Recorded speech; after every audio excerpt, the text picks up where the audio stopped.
Good morning, everybody, and thank you for joining our Friday Wellness for All webinar. And today we're going to be looking at anxiety. And there's no doubt that if we're feeling anxious, it could impact on any of our 8 areas of wellness that we identified last year when we created our Wellness for All Charter. So what we're going to look at today, we're going to try and understand a little bit more about anxiety. And we're going to see how we can help ourselves manage our anxiety a little better. We're going to be looking at what happens to our minds and our bodies when we get anxious and see what can help us to cope better and become more resilient. And we've touched on the area of resilience previously. So we've got some good resource for you there at Simon's previous videos and our guide around resilience. And after today's session, we've created another guide today with Simon, a guide to understanding and managing anxiety, and Anthony will send that out after the session. Before we start though, it's helpful to get an idea and a sense of issues that people are struggling with, so we can think about what other sessions we want to put on. So just want to ask a quick poll question, if we can, around your level of anxiety, so we can see if this is an area we'd want to do more in. So just a quick poll then. Have you noticed that you're feeling more anxious since the start of the corona pandemic? Yes, definitely. Yes, somewhat. So sometimes you might be more anxious, sometimes not so much. No, your anxiety level has stayed the same, or you're unsure. And I'll just count you down from 5, 4, 3, 2, 1. And I'll just look at our results there.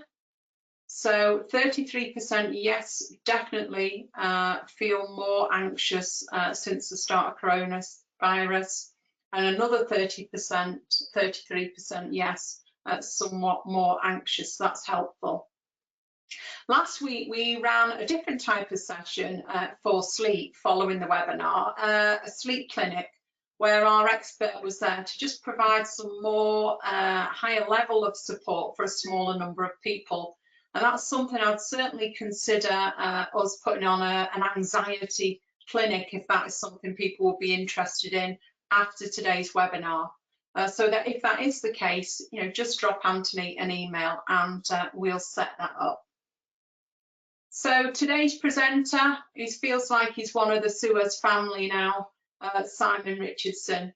Simon's got over 30 years experience in health and education sectors. He's been a qualified nurse and worked in a variety of mental health settings in the community and hospital-based.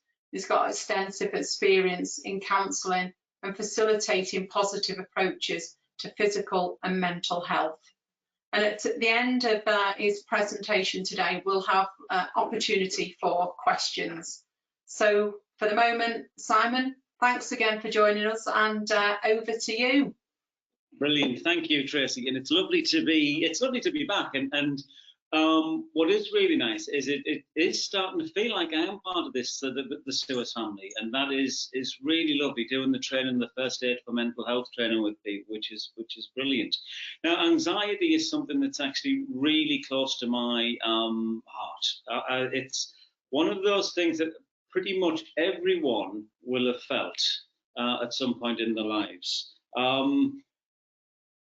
And we often don't recognise just how debilitating sort of anxiety can be for people. We think that it's just a little bit of anxiety, but it affects so many aspects of our day-to-day living, our appetite, our ability to kind of go and do some exercise or get motivated, to focus, to concentrate, to sleep. And going from the previous session on sleep, we can see how when your head hits the pillow and you start ruminating over stuff, you start chewing over in your mind what's actually happening, just how impactful relatively low levels of anxiety can be. Now, we're in a time as well where there is, and we can see 2/3 of people thinking, oh, there's a little bit of increased anxiety around COVID. That might be around our health, the actual direct impact of COVID-19 on us, but also the real economic uncertainty that is actually there as well for so many people. I just want to start this session by looking at a little bit of the process about what's actually going on in the brain. It's something that we know quite a bit about, actually, in terms of what is going on within our brain. And that little bit of neuroscience can start to help us understand what is happening. So I've got a nice little image of the brain there. Part of the brain that we're kind of looking at is what's called the limbic system. And we've got some particular structures within the limbic system that we kind of can really focus on in terms of anxiety and what that process is happening. So if we just hone in on those sort of particular structures within the brain, we've got the thalamus, we've got the hippocampus, the hypothalamus, and that bit, the amygdala. Now, the amygdala is one of the key areas when we think about anxiety. And I've talked about this in previous sessions when I've talked about stress, and we've talked about that fight, flight, or freeze response. That's pretty much the amygdala firing off. So sensations, things come in from around us and they go into the thalamus, and the thalamus sends a message to the amygdala, and the amygdala determines whether or not there's a threat there. Now, immediately, if it feels there's a threat there, it sends a message to the hypothalamus, and the hypothalamus then sends a message down to the adrenal glands, and that releases adrenaline, and that's where we get that fight or flight sensation going on. Okay. In the meantime, though, the thalamus has also sent a message to the hippocampus, and that's associated with memory and events that we're familiar with. How can we connect this with? So if I flick back to that one, we've got the hippocampus there, and it works with that front part of the brain, the prefrontal cortex. And that starts to work out what it is that we've seen. So one of the key things is, have you ever been walking down the street and you've caught something out the corner of your eye that could be a rat or a snake or something, and you've immediately jumped? Oh, that's that amygdala saying, get out the way of this threat.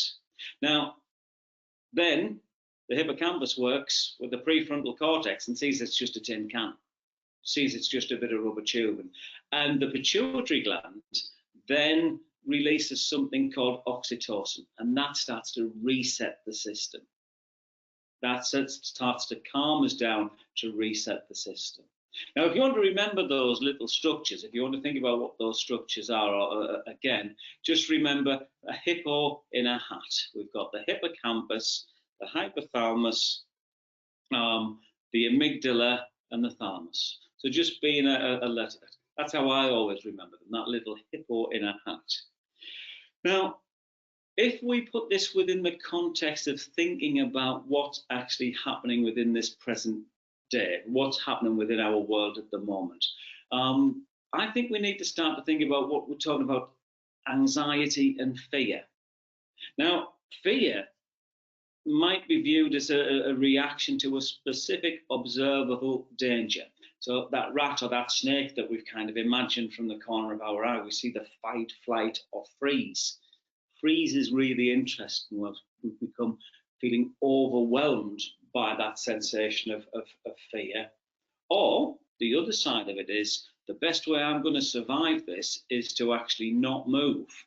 Now, the example that I often give on this is, and apologies for anyone that might be a little bit phobic about these things, or a little bit really, is spiders. You often see this with spiders. If you stand up and there's a big spider in the room, it suddenly stops. And that's because in nature, the vast majority of predators actually locate the prey by movement, not necessarily by sight. It's the movement that they're actually looking for. So the spider will freeze. And we kind of do that at times as well. We become overwhelmed, we stop. But anxiety, rather than fear, is something that's much more diffuse. It's got a kind of unfocused, objectless, future-orientated fear. So we're thinking about what might happen rather than what is actually happening right now. We're pushing our thoughts and our feelings out into the future, and our body is responding in some of the same ways that it would if it's a fear response. So we get some of those, we feel that tension, we feel that springiness within our body that needs release. We have difficulty sleeping. I'm going to come on to these cognitive things a little bit later.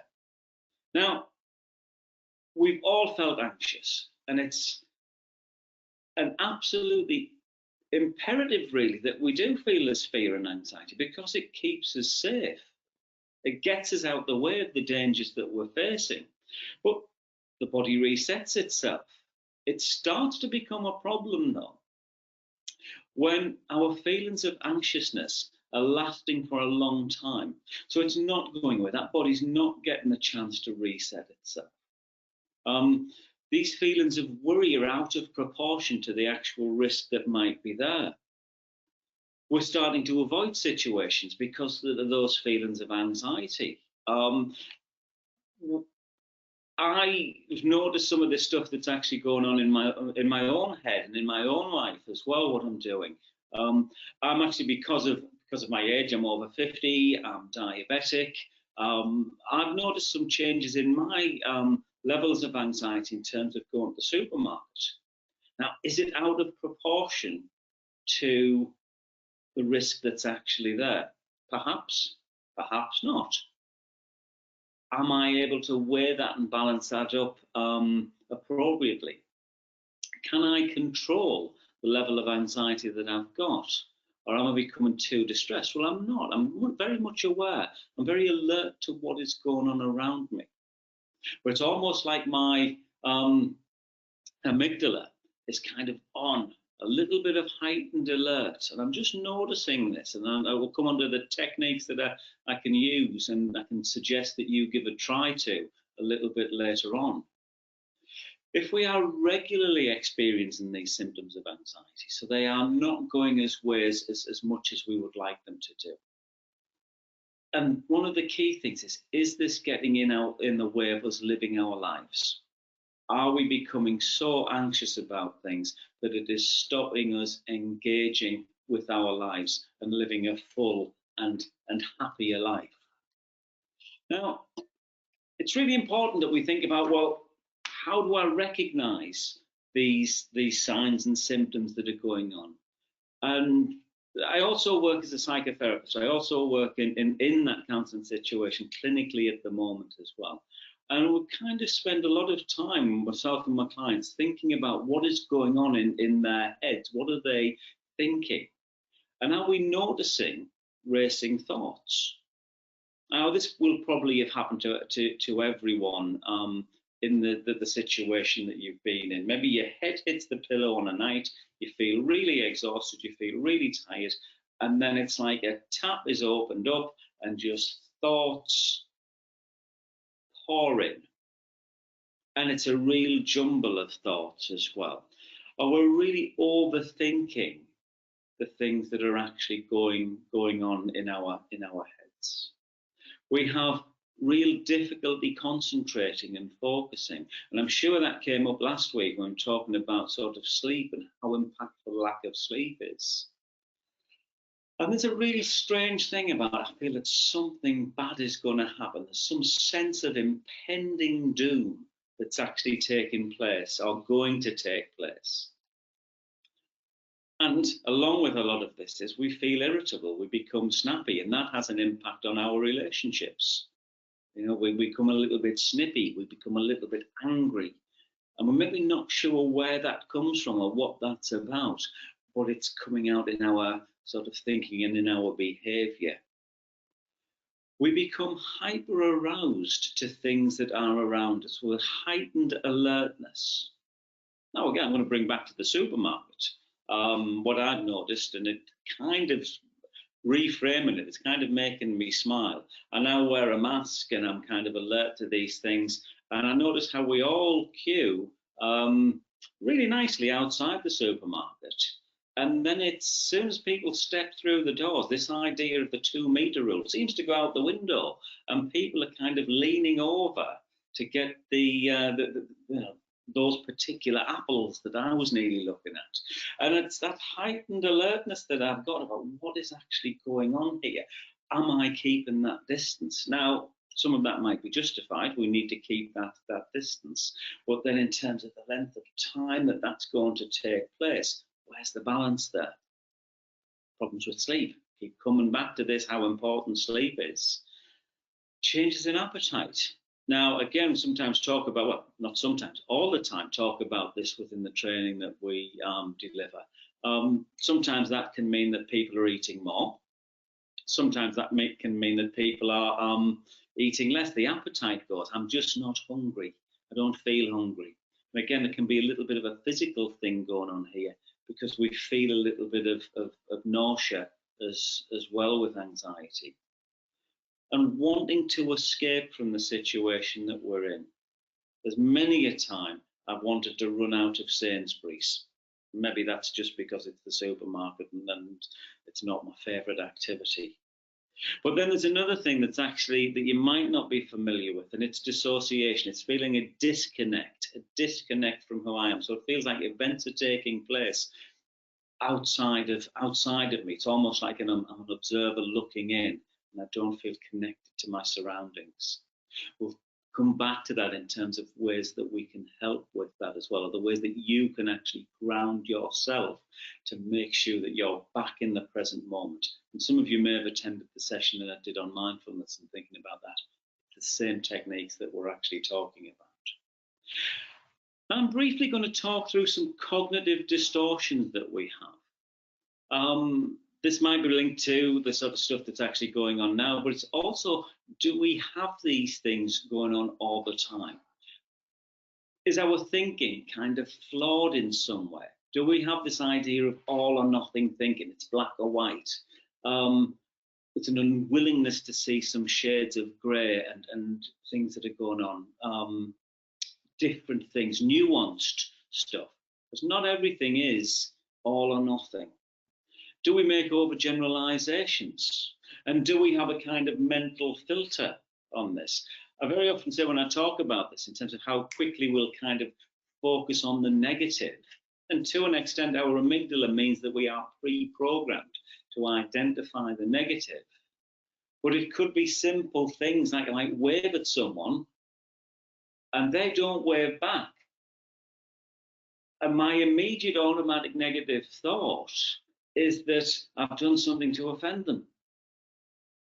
Without thinking, actually, it could be something else going on. I'm denying all the positive things that I might know, all the evidence that I have to the contrary. So I'm jumping to a conclusion now, or I'm mind reading about what other people are thinking and feeling about whatever that situation is. And I'm kind of fortune telling what will happen in the future. So this event has happened. Oh, I'm now leaping ahead to some distant place, and I'm feeling quite panicked and quite anxious about it, and I'm catastrophizing. It's the worst thing that could possibly happen. Now, there's a balance here. There's a balance here with catastrophizing. Sometimes it can be that idea of minimizing is there, that we're sticking our head in the sand and denying that there's a problem there. Maybe that's going on with COVID as well with some people. It'll be fine. I don't need to think about it.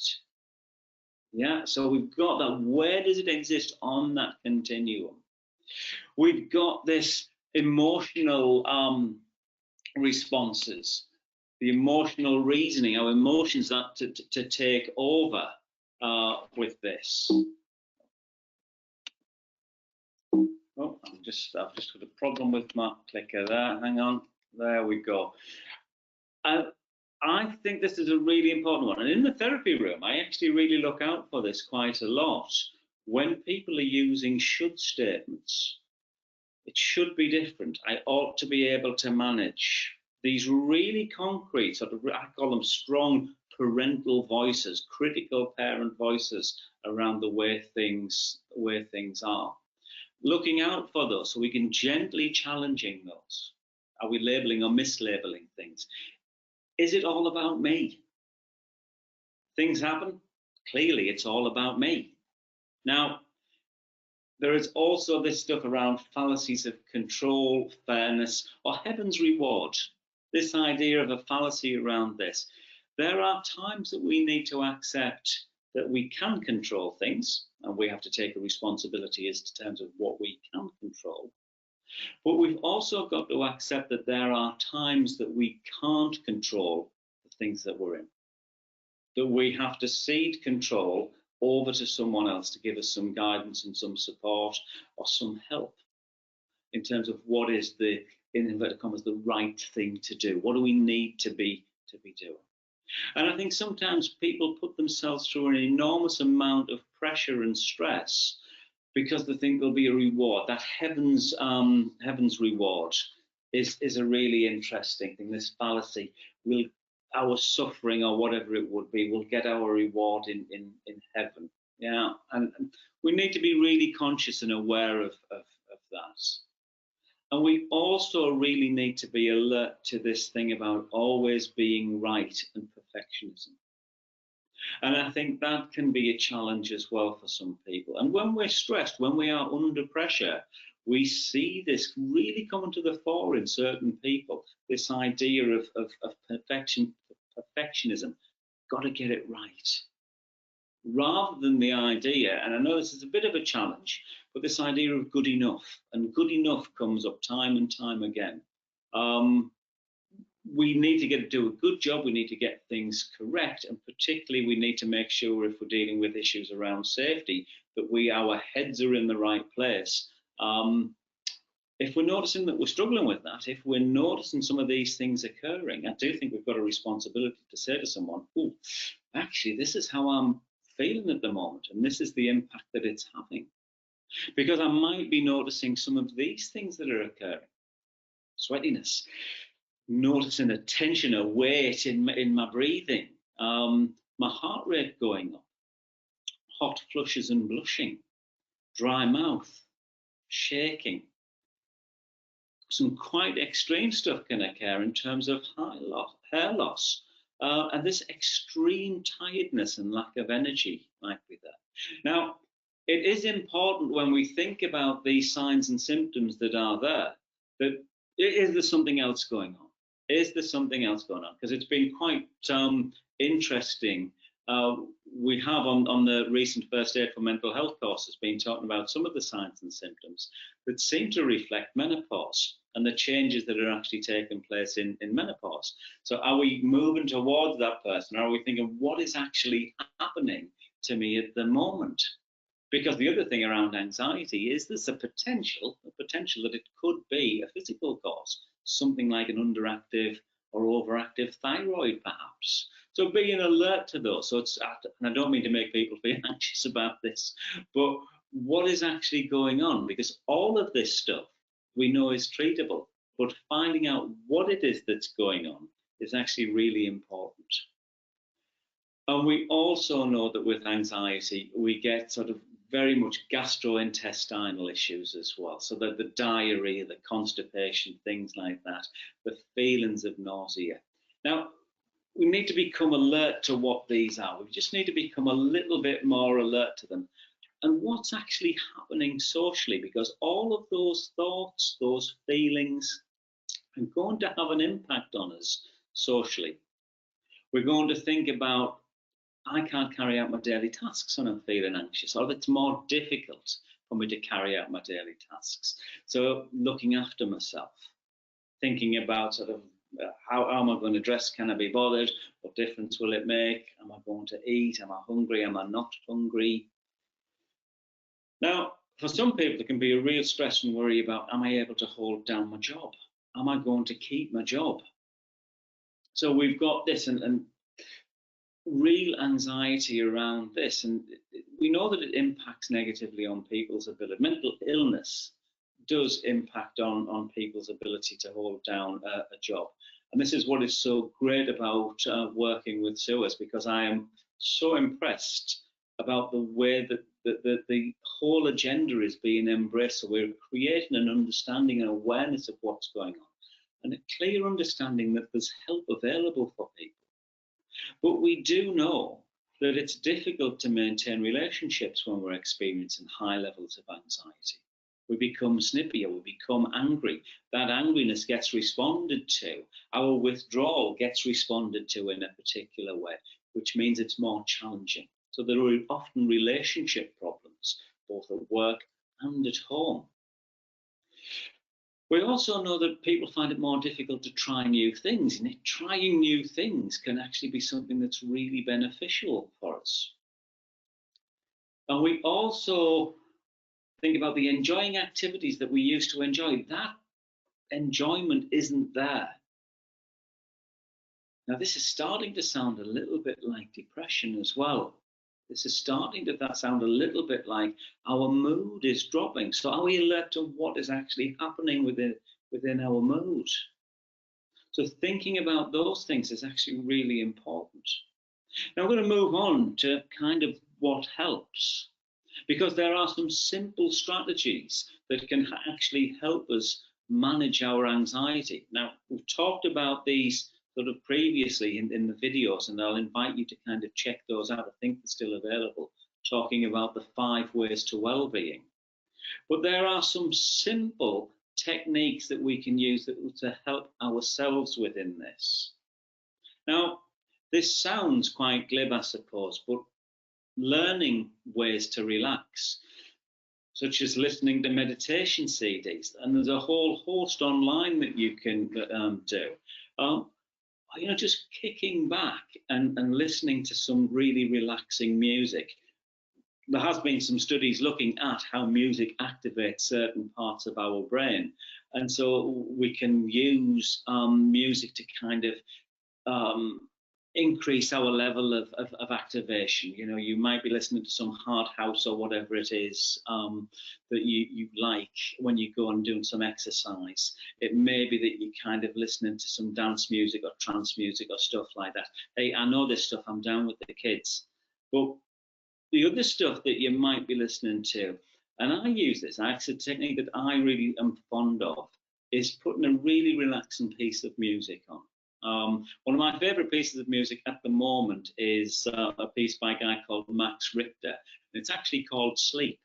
You can get it on YouTube. It's 8 hours long, and it's actually been written to actually play it when you're going to sleep and whilst you sleep. It's absolutely beautiful, and that just sort of really helps me sort of chill out and relax. So that is something that's really sort of good to do. We kind of say this all the time, but you are what you eat. And actually thinking about our diet and actually making that little extra effort and maybe turning the whole process of cooking and preparing food into something much more positive. So we actually eat more healthily. That vitamins and the minerals and everything that's actually in there, are we eating our pieces of fruit and veg? Because that also actually helps us make us feel good that we're doing the right thing as well. Exercising more. Now, exercising, word I often use there rather than exercise, is actually thinking about activity. Are we walking more? Are we doing more? All of this actually helps us, as well as putting in a daily routine. Now, some of you may be on furlough, and some of you may be thinking about sort of, I felt yesterday myself that it was Groundhog Day. Everything just seems to be merging into one at times. So it's really important that we get that real routine into our daily lives. When do we get up in terms of our daily routine? Sorry, I made a little typo there in terms of cutting and pasting things incorrectly. That daily routine, though, is really important. What time do we get up? What tasks have we got planned for today? And actually achieving something within that day is really important. Having healthy relationships is also important. And that healthy relationship is about, in part, communication. And are we talking to people about what's going on? I'm going to come back to that talking in a moment. Are we getting enough sleep? So I'm going to direct you back to the previous webinar on sleep hygiene and thinking about the things that we can do to ensure that we get some sleep. And then thinking about keeping a little mood diary. Now, I've mentioned this also previously as well, ending the day with a gratitude jar. And it's a lovely activity, and I just think it's fabulous in terms of what it builds.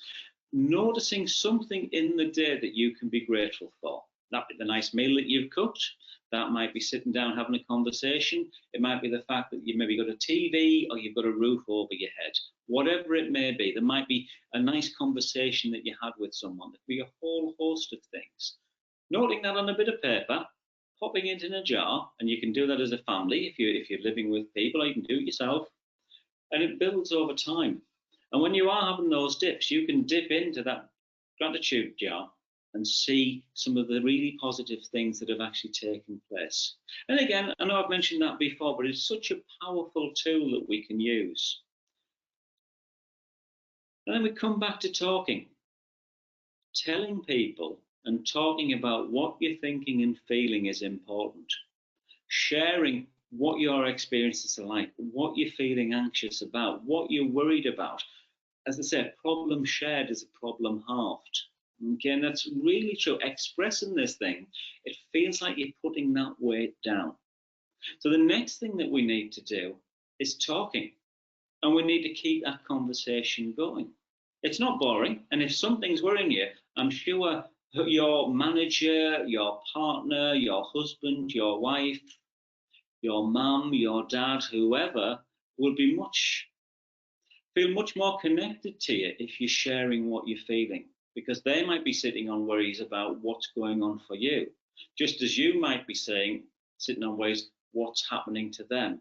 So approaching each other and getting that conversation going is really key. And another thing that's actually really important, and the kind of final thing, is accepting help.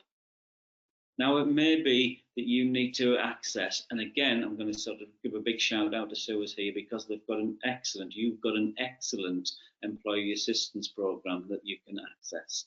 So it's okay to have help. It's okay to ask for help. There's that phrase that I see on social media all the time, and it's okay not to be okay. And I kind of get that. But to an extent, I also think, it's not okay to be not okay. It's blooming awful to be not okay. But we know that we can get back to being okay if we take some control ourselves and think about the things that we can do. And if we need help, accept help. And that can actually get us back on track and feeling not anxious. Yeah, we might still have some fears around what's going on, but we are not living with that constant level of anxiety and distress that's there. Okay, folks, that's about it for me. We have got time for some questions, and we have got another little poll to do. So back over to you, Tracy, if anything. Thanks. Yeah, that was really interesting. I learned a lot from that as well. Opportunity for anybody to ask any questions that they've got. Just pop them into the questions or the comments box, and I'll pass those through to Simon. We've got a question there already around just awareness for first aid for mental health training, and will there be more of it? The answer to that is absolutely yes. Simon did face-to-face training for us at the back end of last year. Opcom has had that, the Works Council, we tried that, and then wider into the organisation. And more recently, Simon has made that into an online training, and we've recently put 40 people through that 1 day's training. Got much more planned. There's only so much of Simon. Unfortunately, we need to have 2 of Simon's because our demand is so great.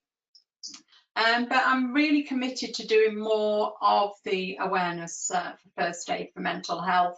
And my aim is to get to 10% of our workforce having had that 1 day's training. And I'm also, very keen that our frontline workers have access to that as much as anybody else. So we're going to be targeting the cohort of training to some of our frontline workers over the next few weeks as well. So very much committed in that space. So we've got a question here. Let's have a look. Got some questions coming in. If you don't feel like you suffer from anxiety yourself, how can you help others that do suffer? That's a really good question, and I think there is this thing. I don't have to have experienced everything that my clients have experienced to be able to help and support them. What I can say is that I'm really alert to the impact that anxiety has, or whatever trauma it may be.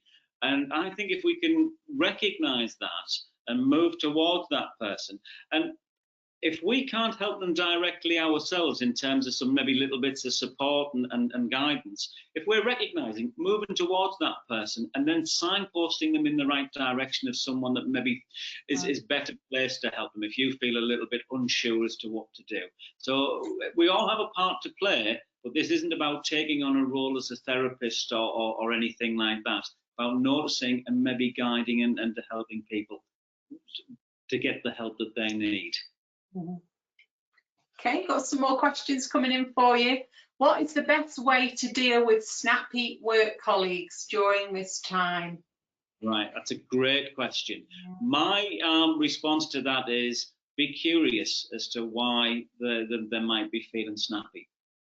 And I think that thing about is we need to notice, we need to kind of stay in I kind of always talk to you. We need to stay an adult, and we need to be careful that we're not kind of responding with snappiness as well.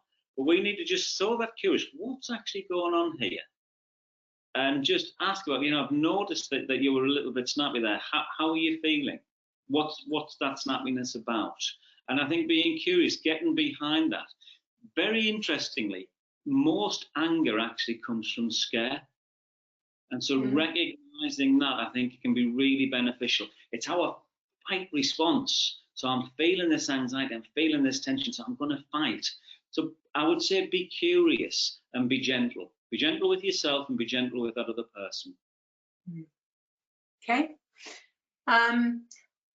Where is best to seek help at the moment with the current situation? What a great question. I think Sue is well placed with the Employee Assistance Programme, and I think there's lots of information that you can access there. If something is chronic and long term, there's the GP, there's the NHS 111, and you'll be able to sort of use that service. There's also a host of resources online as well, so you can check out wherever you live to see what services are available. Organisations like Mind are still actually functioning, and I was talking to my local Mind that I'm doing some work with, and they've got support rooms, virtual support rooms that people can drop into.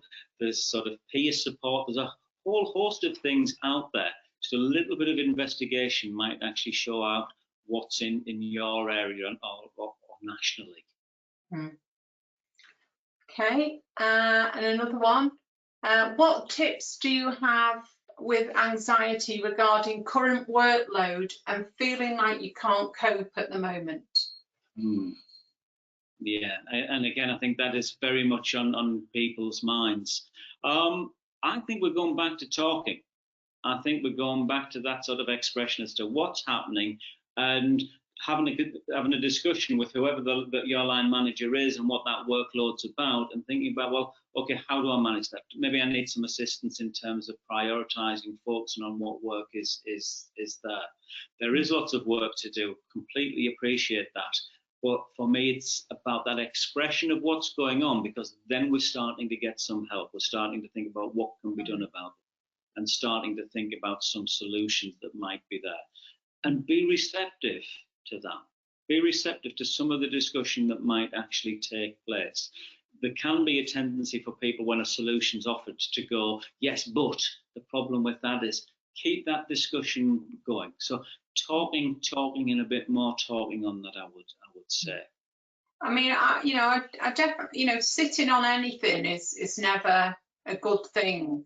Asking for help sometimes, you have to be feel quite brave to do that. But I think at the moment, maybe people, a normal level of work pressure, in normal situations might be okay. But at the moment, when you've got other pressures that are outside work and a pandemic going on, what might have been able to be coped with before, might be really challenging right now. Tracy, if I just jump in there, because I think one thing that might feel counterintuitive with this is we're going to work harder, we've got to do more, we've got to do more. One of the things is to make sure that we are giving ourselves time that is our time. So self-care is not selfish. And I think it's really important that we kind of put things down a little while and actually do something that is good for our mental well-being. We talked about that 5 ways to well-being. You'd be surprised just how energizing that can be. That then gives us the focus to be able to do some of those and extra pressures that are actually taking place within our lives. Hold on to that idea that self-care is not selfish. It's essential. Okay, we've got another 3 questions in here, Sam, and I want to try and get to them if we can. Yeah. So my approach is to plan for the worst, and then I'm pleased when things go better. Is that a bad thing? It seems to work for this person. I would say, is it getting in the way of that person's ability to function? Is it causing them any problems? And if it's not, then it's working for them. Yeah. Okay. So not a question, but an observation. And we'll be finding out a lot more about how people have been working differently over the pandemic with the questionnaire that we've got out at the moment as part of our project recovery. And we've also got, lots of findings from our recent group survey as well. This individual is saying that actually they feel less anxious now than before the pandemic. And they're not sure whether this is because they're working from home, whether in the comfort of their own home rather than a busy work environment. Yeah, I think that's a great observation. And I've got to say, I kind of share that. I haven't had the anxiety around this or the thought about it, but there's a slight bit of anxiety. As I'm coming out of my COVID bubble, I'm describing it as a kind of COVID-safe bubble that I've got. And as we move into that, what the new way of being, I think it's actually quite interesting. So I would just be alert. I ask that person to just be alert to what they are thinking and feeling as we're moving to the new normal, as it's getting called. Yeah. Okay, it's just a last question, probably one I can answer, and then we'll have a quick look at how we felt today's session's gone and talk about what next week's session is. They're saying your webinars are really insightful and really helpful. Will they be continuing, and could we cover, other subjects such as the menopause, which also causes anxiety? With regards to that, absolutely yes. Anthony is scheduling webinars for every Friday right through to the end of July. And this isn't going to just be something that's here for the pandemic situation. This is something enduring. It comes out of our Wellness for All charter and work, and we've learned so much from this as well, and there's so much more we want to cover. What I want to try and do is provide some more clinics, so that for people who, some people just need some general information and tips and guidance like today, the information we'll send out. Some people, just need a little bit more support. It might not be one-on-one support they need, but, perhaps some clinics, small groups of 12 people sharing their experience and then being able to ask questions. Last week it was of Sue around sleep. We'll certainly be prepared to put one on around anxiety if we find people emailing and want to have that, and we'll ask Simon to run that clinic for us. So absolutely yes, we will be doing lots more around this. Okay, just looking then about how we feel today's session's gone, and a quick sort of poll, because I think it's important that we know whether these things you are finding them helpful, and that helps us guide what we do next. So do you think today's webinar has increased your awareness of the signs and symptoms of anxiety? I'll just count you down from 5, 4, 3, 2, 1. have a look what the results are. I've got Helen in the background from comms helping us today. So 67% say yes, definitely. And the remaining 33% say yes, it has helped them somewhat. So that's really fantastic. So a really good session again, Sam. And I don't know about other people, but I go to the recordings and listen to these, you know, 2 or 3 times, go out for a walk and watch them as I'm walking. So you pick up more each time you listen to them. So what is next week's webinar about? So next week's webinar, we're moving to financial well-being again. I don't know whether Sarah can just go to the last slide. Otherwise I'll have to rely on my memory. So we've got Nimesh Patel back with us from Mercer's. He's a bit of our Martin Lewis type of character, and it's going to help us find some ways to save money when looking at things like utility bills, travel, tax savings, etc. So he'll do a session next week.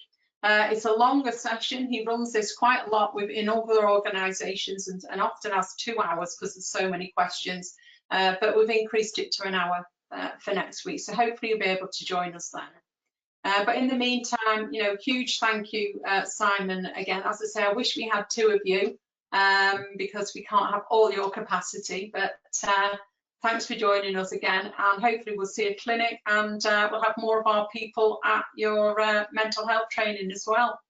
It's brilliant. Thank you very much for inviting me to do this. It's been a pleasure. Thank you. Thanks, Simon. And thanks everyone for joining us.